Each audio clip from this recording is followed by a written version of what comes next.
They broke the law, they wasted your money, and today, a senior Democrat finally said what millions of Americans are thinking: resign right now. Thompson for his opening statement. Thank you very much, Mr. Chairman. And before I start, let me welcome Mr. Van Epps to the committee. Mr. Chairman, thank you for getting the Secretary of Homeland Security and National Counterterrorism Center Director here today. Your predecessor couldn't seem to get that done, and I appreciate your commitment to holding this hearing. Each day, we've had more examples of Republicans abdicating their constitutional oversight responsibilities. Fortunately, unlike other chairs in this body, it appears that if you are serious about this committee work being done, and I compliment you for that. As I look at the witnesses table, though, I can't help but notice that FBI Director Kash Patel isn't here with Secretary Noem and Director Kent. I'd also say that we have just been provided Secretary Noem's testimony. I've been on the committee since its inception, and I've never had the rules violated where we couldn't get testimony so members of the committee could look at it until today. Today's hearing is supposed to be one of the most important exercises of this committee's oversight jurisdiction. Each year, we hear from the Secretary of Homeland Security, the Director of National Counterterrorism Center, and the Director of the Federal Bureau of Investigation, who is nowhere to be seen today. Maybe Director Patel is too busy spending taxpayers' dollars flying to his girlfriend's concert on the FBI's jet to answer questions from Congress. Maybe the FBI director isn't here because he's afraid of scrutiny from Democrats who want to know what the FBI is doing to keep America safe. Or maybe Director Patel knows that the Trump administration itself is a threat to Homeland Security and want to hide from public accountability.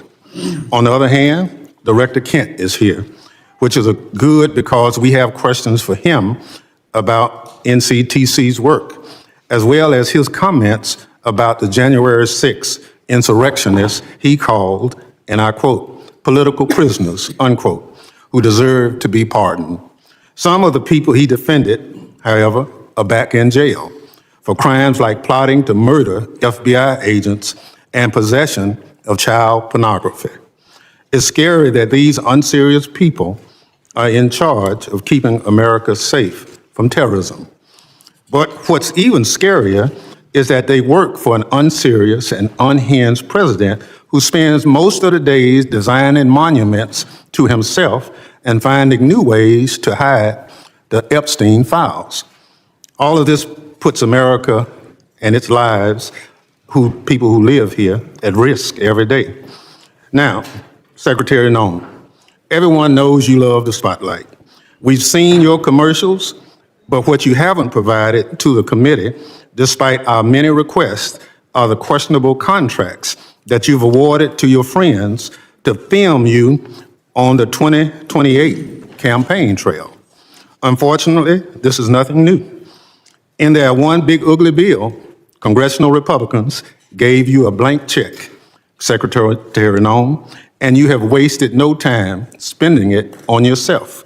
Instead of deploying Homeland Security grants to protect churches and synagogues from terrorism, you handed your friends a $220 million contract so they could follow you around the country with a camera.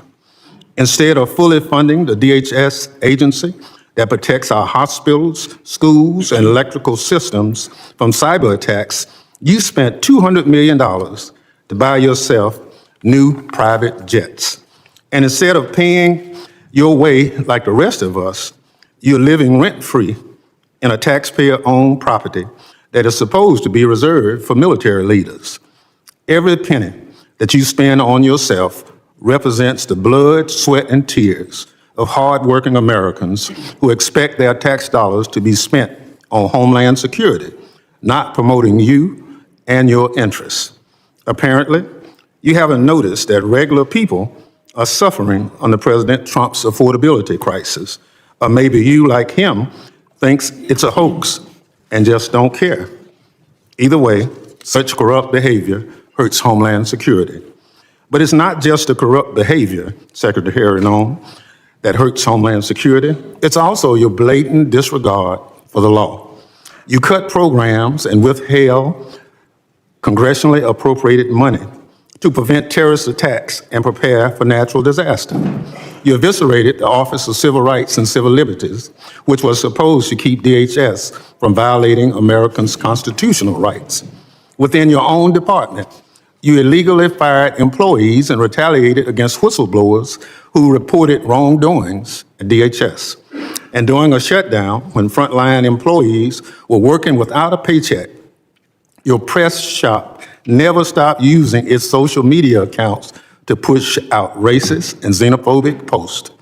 Throughout your tenure, you diverted resources from critical Homeland Security agencies and programs to carry out an extreme immigration agenda. You illegally ordered people deported to El Salvador, despite a federal court order and Department of Justice counsel instructing you to not do so. You illegally ignored a federal court order and shipped people off to South Sudan without due process. You are illegally blocking members of Congress from conducting oversight of ICE detention facilities, even though federal law demands that we have access.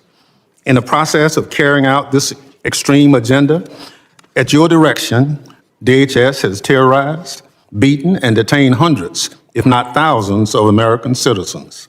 At your direction, DHS has illegally detained and deported American citizens, including U.S. citizen children with cancer.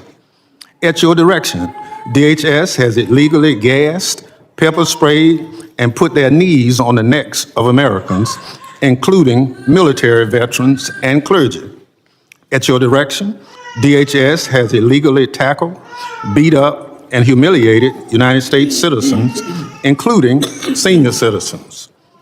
At your direction, DHS has illegally tased, maced, punched, and even shot Americans. Black and brown Americans in particular have been racially profiled, detained, and locked up, and sometimes with tragic consequences. It's just one awful incident. A pregnant U.S. citizen was reportedly thrown to the ground, kicked, and left in handcuffs for hours after immigration officers did not believe that she was an American. She later lost a baby. You cannot enforce the law by breaking the law, Secretary Noem. That's not how justice works. It's not right, and it's un-American.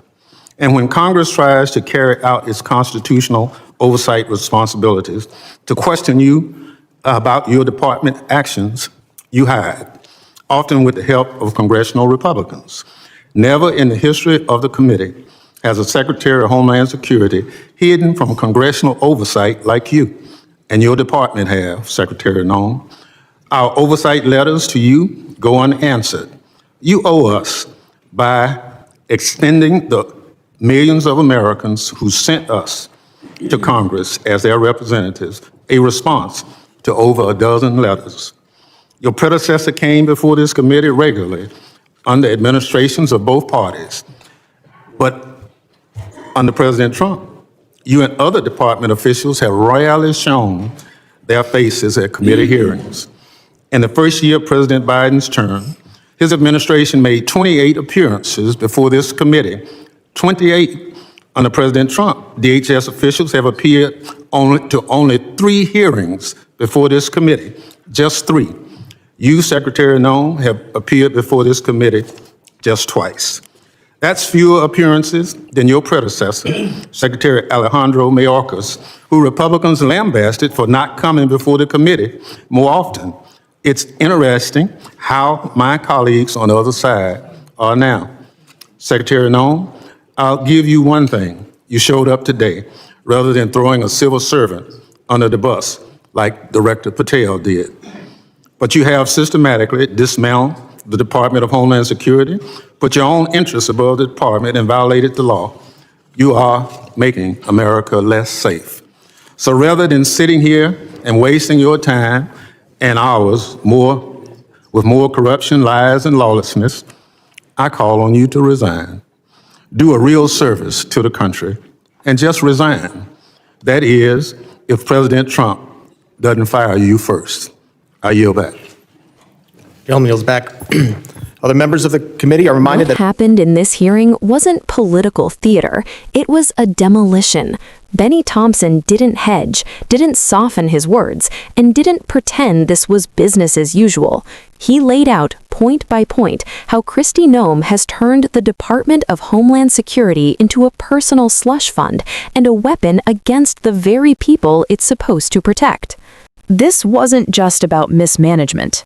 Thompson accused Noem of violating federal law, ignoring court orders, retaliating against whistleblowers, illegally detaining and deporting Americans, and using taxpayer money to fund self-promotion while critical Homeland Security programs were gutted.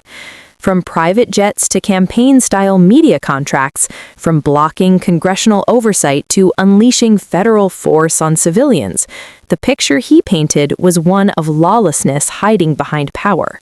And the most damning part? The numbers don't lie.